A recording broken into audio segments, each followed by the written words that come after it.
Welcome to the Banker Lamp. Please enjoy the video. In this video, I will show you how to make delicious soup dumplings at home. We'll start by preparing the dough, which is surprisingly simple. You'll need about 2 cups of all-purpose flour, half a cup of warm water, and a pinch of salt. Knead this mixture for around 10 minutes until it's smooth and elastic.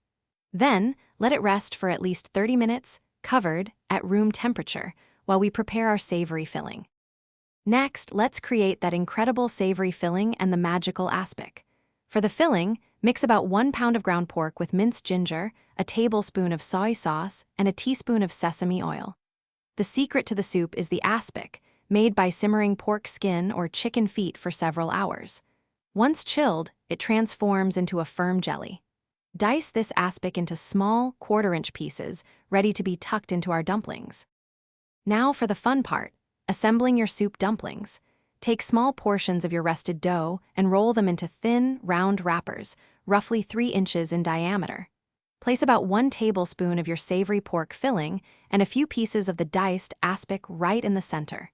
Carefully pleat the edges of the wrapper, sealing it tightly to form a beautiful, small pouch. This technique ensures all that delicious soup stays inside. Finally, it's time to cook and enjoy your homemade soup dumplings. Bring a pot of water to a vigorous boil, then carefully place your assembled dumplings into a steamer basket. Steam them for about 8 to 10 minutes over high heat. You'll know they're ready when the wrappers become translucent and the filling is cooked through. Serve them immediately with a simple dipping sauce of black vinegar and shredded ginger for an authentic taste.